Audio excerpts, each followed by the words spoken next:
আমার বিয়ের 6 বছরেরও বেশি, তবুও স্বামীকে দেখি নেই। সেই 15 বছর বয়সে এই বাড়িতে পা রেখেছিলাম। বিয়ের পরের দিন ভোরে আমার স্বামী আমাকে রেখে বাড়ি ছেড়েছেন, আজ পর্যন্ত ফিরেননি। অনুপমার কথার বিপরীত কি বলবে বুঝে উঠতে পারল না আয়রা। আর তাছাড়া এসব কথা তো আর অজানা নয়।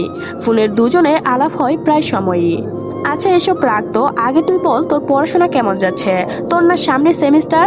অনুপমা সেই গাছটির দিকে তাকিয়ে রইল। বুঝতে পারলো কথা এড়ানোর চেষ্টা করছে। টুটের কোণে হালকা হাসি টেনে জবাব দিল, এই তো চলছে ভালোই। প্র্যাকটিক্যাল খাতার কিছু সমস্যার জন্য স্যারের পিছনে ঘুরছে। উনি পাত্তাই দিলেন না, বলে মার্ক করে দিবে।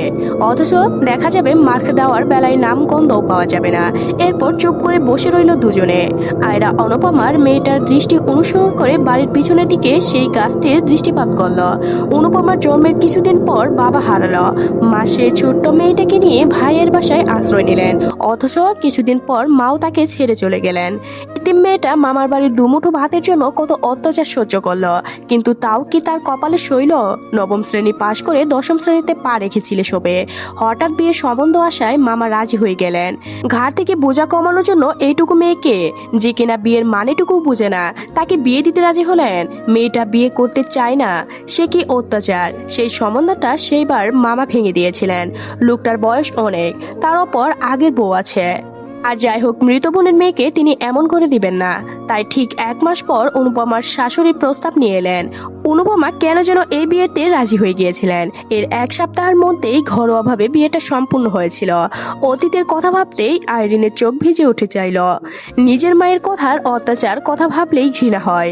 তবুও তার ছোট বোনটাই ভালো আছে, ভেবে শান্তি লাগছে। আইরিন এবার অনুপমার দিকে তাকালো। মেয়েটা উজ্জ্বল শ্যামলা, টানা চোখ আর ঘন কালো কেশ, যা বর্তমানে দক্ষিণ হিমেল হাওয়ায় অবৈধভাবে উঠছে। এই অনুপমা, চুলগুলো বেঁধে নি, জট পেকে যাবে তো। তারপর সন্ধ্যা হয়ে আসছে, চল নিচে চল, হয়তো আন্টি এলো বলে। আইরিনের কথায় অনুপমা হেসে উঠল। আসলে এখন না গেলে ফরিদা বেগম এসে কথা শোনাবেন। দুজনেই দোলনা থেকে নেমে ছাদের দরজায় এসে খিলখিল করে হেসে দিল। সিঁড়ির ধাপ 2 পার হতে আইরিন বলল, অনুপমা তুই যাবি তো আমার বিয়েতে? আমি জানি না আপু, মা বাবাকে বলে দেখো, যদি নিয়ে যেতে পারো তাহলে যাব, আর নয়তো তাদের সাথেই নিয়ে যাবে। আমায় একা ছাড়বে না ওই বাড়িতে। গত 6 বছরে গিয়েছি একবারও ওই বাড়িতে, বিশেষ করে মা তো একদমই না। আইরিনের মনটা খুব খারাপ হয়ে গেল। মায়ের কথার ভুলের জন্য বোনটাকে সে হারিয়েছে। আইরিন অনুপমার মামাতো বোন। বছর বয়স থেকে অনুপমা মামার বাড়িতে বড় হয়েছে। 10 বছর বয়সে মাকে হারিয়েছে। মা মারা যাওয়ার পর তার ওপর বাড়ির সব কাজের ভার অপর পড়েছে। হাতে পুড়িয়ে রান্না করতে হয়েছে। 19 থেকে 20 হলে আইরিনের মা অত্যাচার শুরু করত। এরপর ফরিদা বেগম সেই যে মেয়েটাকে এই বাড়িতে বউ করে এনেছে, আর যেতে দেয়নি ওই নরকে।